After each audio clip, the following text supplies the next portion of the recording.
Berdoa dimulai. Berdoa selesai. Baiklah, di sini Ibu akan menjelaskan tentang jurnal umum.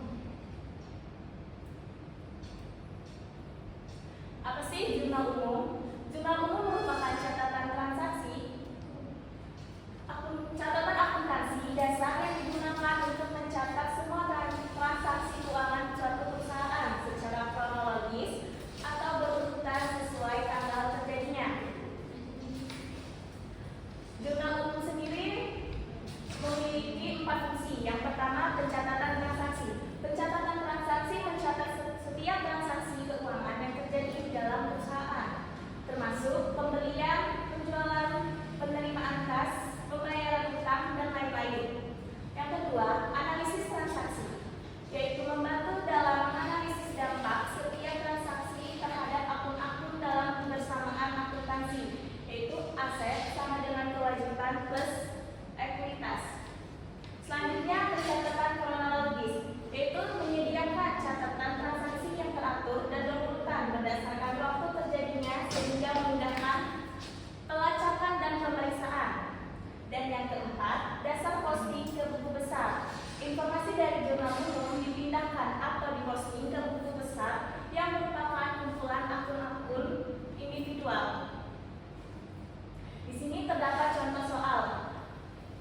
Di sini terdapat 5 contoh soal, yaitu transaksi yang diambil dari perbukuan pokok pajak ekuatif milik Tuan Konrad yang terjadi pada bulan November tahun 2017. Yang pertama, di tanggal 1 November, Tuan Konrad menyetor ke kas perusahaan uang pribadi sebagai modal 6 juta.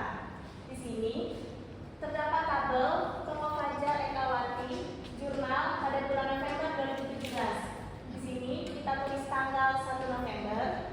Perkiraan atau keterangannya kita tulis di kas, terdapat di debit senilai 6 juta, modal terdapat di kredit senilai 6 juta. Yang kedua, pada tanggal 3 November dibeli inventaris pokok tunai senilai 600.000. Di sini pencatatannya inventaris pada kas. Inventaris sendiri diletakkan di debit 600.000, kemudian kas di kredit 600.000. Yang ketiga, pada tanggal 5 November dibeli barang dagangan tunai senilai 1.800.000. Di sini kita tulis pembelian pada kas. Pembelian sendiri kita tulis di bagian debit senilai 1.800.000 dan kas kita tulis di bagian kredit 1.800.000. Pada tanggal 9 November dijual per 30 hari barang dagangan kepada Tuan Chandra senilai 1 juta.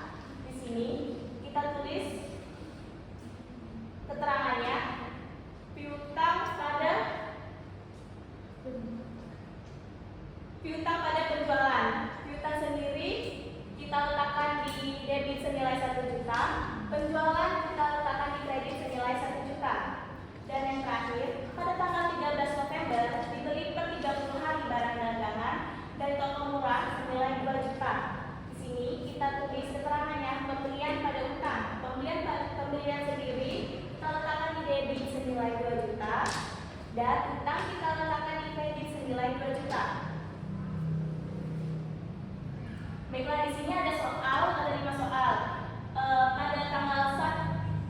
Pada tanggal 5 Januari 2020, Pak Hari melakukan investasi ke perusahaannya PT Hari Mulia Bersama senilai 500 juta.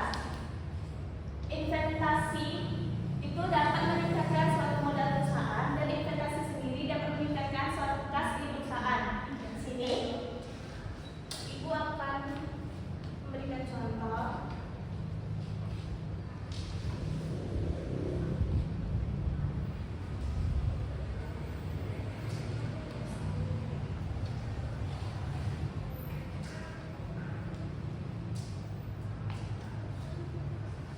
Kita tulis pada tanggal 5 Januari.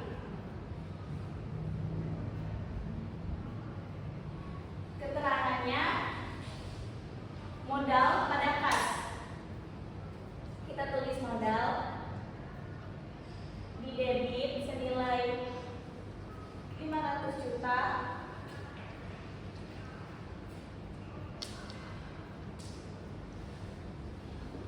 Kas kita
dilakukan di rumah masing-masing